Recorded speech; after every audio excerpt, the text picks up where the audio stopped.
I'm Nic Rohloff. This is the Heat Report by Chat Sports. And on today's show, we are going to take a look at what my projection is for the Heat's death lineup. There's a lot made of each individual's team's best five-man rotation. And on today's show, I'm going to go out and predict what the Heat's final closing lineup will be, aka their death lineup, because it's their best one. Before we get into that, though, I want to make sure you have your notifications turned on. We have about 13,500 subscribers, and we drop videos every single day, sometimes two a day, sometimes we even go live here on the channel. So I don't want you to miss any piece of Heat news, rumors, or information that you need to know. So the best way to make sure you don't miss out is to have those noties turned on and be subscribed. Make sure those notifications are turned on and all, not just personalized, because all make sure you get the full picture. All right, in case you just didn't know, and I want to go back and re-hit this, what is the death lineup per se? The death lineup is the term used for each team's best lineup that you can throw out there and likely close games with.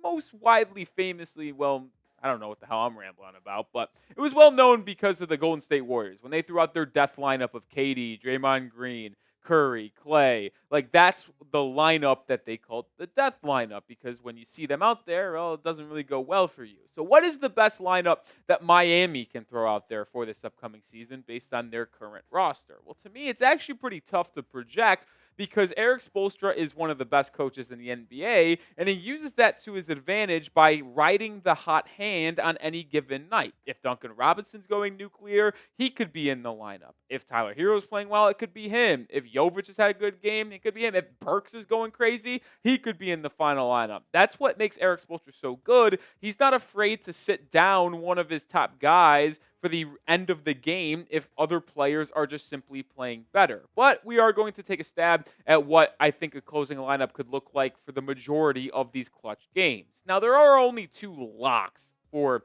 the closing lineup. Jimmy Butler and Bam Adebayo are going to be featured every single time. And, I just mentioned that Eric Spoelstra's not afraid to bench some of his top guys if other players are playing well. Well, these two are the exception. Jimmy Butler and Bam will be in that final closing lineup no matter what. There's no chance Bam Adebayo ever sits down for the final 3 or 4 minutes of a close game. And Jimmy Butler, practically the same thing. Those two guys, your two best players, are absolutely locks.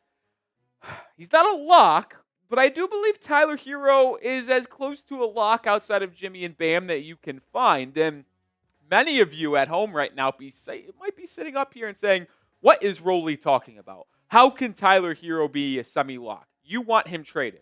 I may want Tyler Herro traded. But I also know this Miami Heat basketball team and how Eric Spoelstra likes to manage this team. And if you just look at the data and stats over the past years and specifically look at last season, you would know that Tyler Herro plays in almost every single clutch situation. When you look last year at the Heat leaders in minutes per game in clutch games, and first of all, let me explain to you what a clutch game is. It's under 5 minutes, and I believe it's under 5-point game or under 10 points. But either way, it's a close game in the final 5 minutes. Tyler Herro, on average, actually played the most minutes per game in clutch games with 3.9. Jimmy Butler and Bam Adebayo followed suit with 3.7 and 3.5. But it's not just stopping there for Tyler Herro propaganda. He was also the Heat's leading scorer in these clutch games, 2.5 points per game. Rozier actually came in at second at 2.1 in his limited action as a Miami Heat basketball player. Jimmy Butler came in with 2 points, which was good enough for third. The resolution to all of this, and the reason why I'm showing these two different statistics. Well, you lead the team in minutes per game in clutch situations. You lead the team in points per game in clutch situations.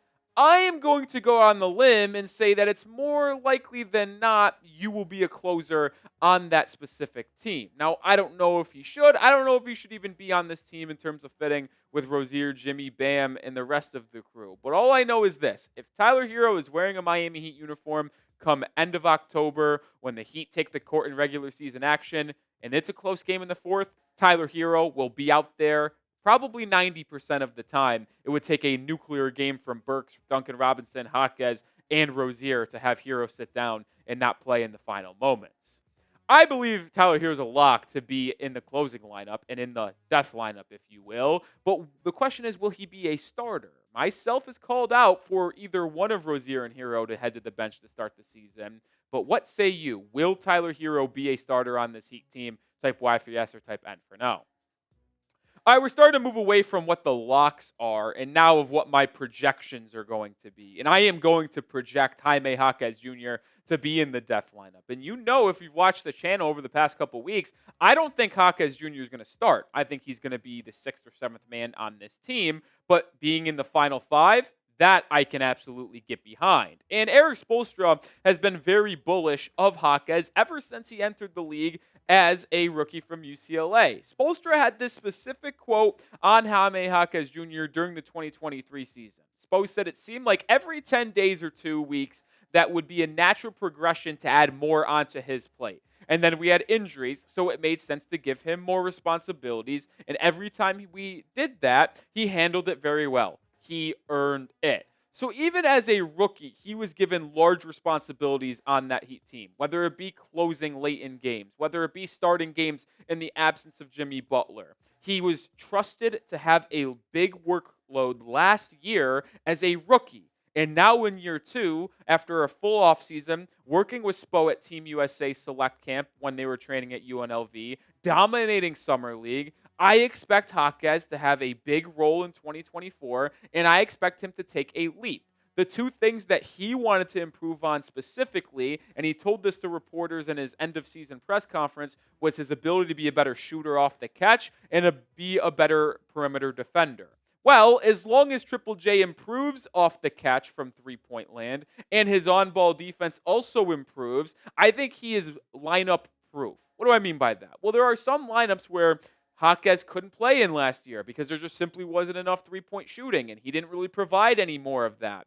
But if he's going to improve his three-point percentage on the catch, which he shot 34.4% from that mark last year on 2.5 attempts, say he gets that up to 37, 38% on 3 attempts. So he gets more three-point shots off the catch, and he improves his efficiency as well. Well, then it allows him to be able to play with a Jimmy, with a Bam, who are your 2 best players, but also seem to struggle shooting the 3-ball efficiently and at least have not proven to be able to do it with volume over the past couple of years. Jaquez improves defensively where he can defend opposing 1s and 2s, but also improves as a 3-point shooter off the catch. Yeah, Jaquez is going to be in that closing lineup almost every single time.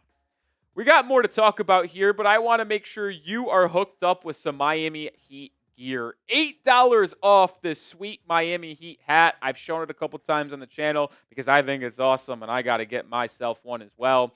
2-tone cream, red, 2 logos, adjustable, $8 off. Chatsports.com/Heat hat. I am a hat guy, and I love Miami Heat hats myself. So make sure you get your hat today. That link will be in the description and comments of today's show.